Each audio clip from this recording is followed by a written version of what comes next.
Shalom, shalom. This brother Zephaniah and brother Joseph. This is a horticulture class, episode 1 for your college school. So right there, what you see is the greenhouse. This is a miniature greenhouse. So what would you do with that greenhouse? You can have your collection in there, plants you just showing off. But my purpose right now that I'm using it for, about to use it for, open it up, Joseph. And lift the hood up. So that greenhouse is the filter sunlight. You can tighten it on the side, on the other side where you can get to it. Yeah. So you can either lift that up to let the sunlight come in, or you can keep it closed to let the sunlight filter in. So what you see right there is 2 incubators. Open the other door.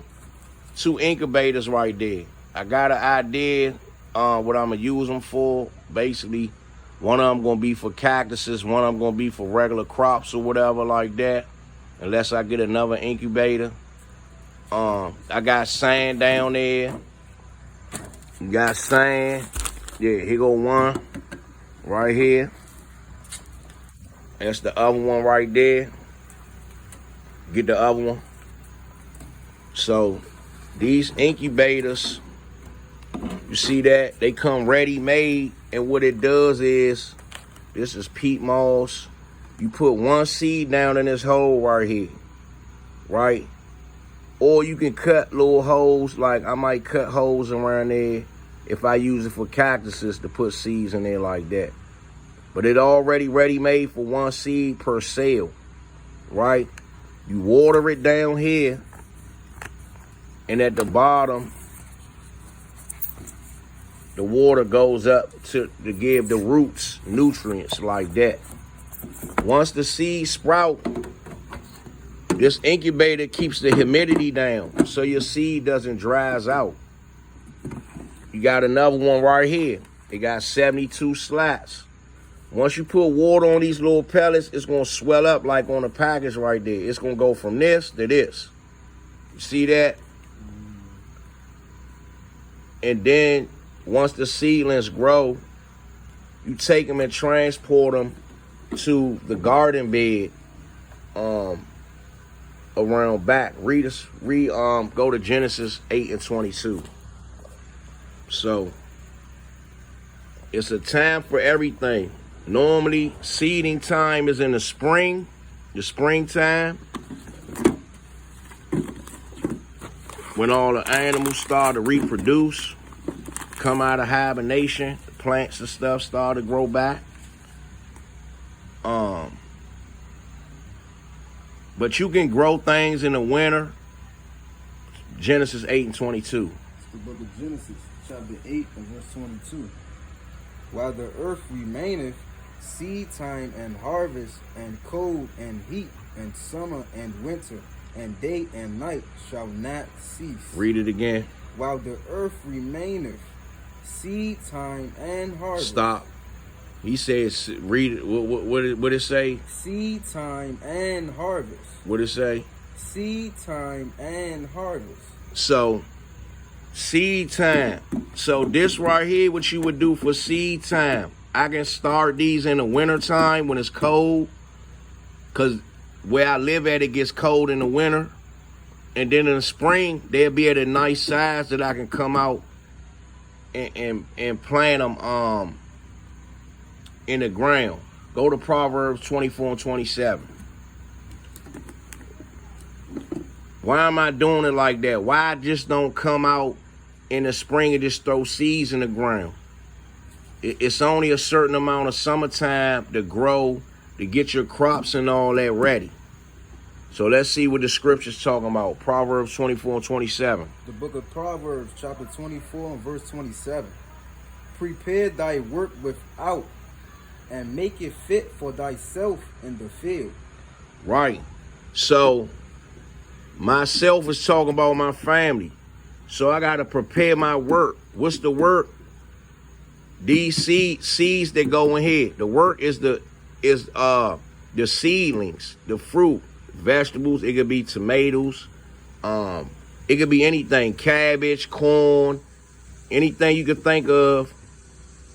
Okras, I can plant them in here, and then transform. Read that scripture again. Prepare thy work without, and make it fit for thyself in the field. So I gotta make the work that I'm preparing fit for myself. How am I making it fit for myself?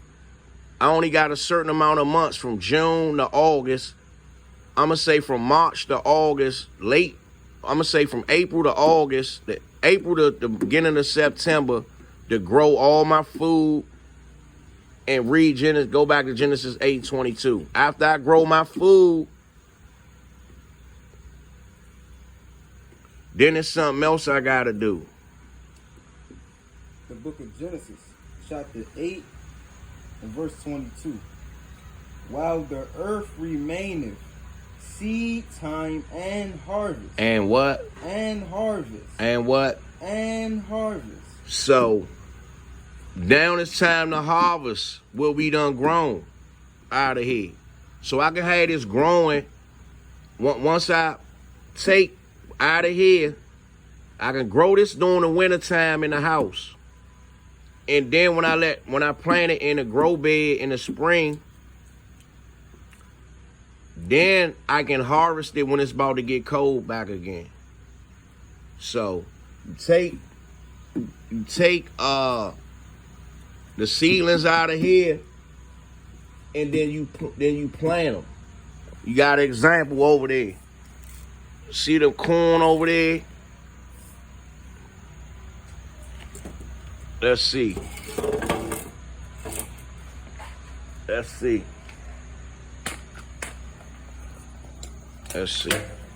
So after we get the seeds and all that planted, then you plant them over here. This is just the starter grow bin right here.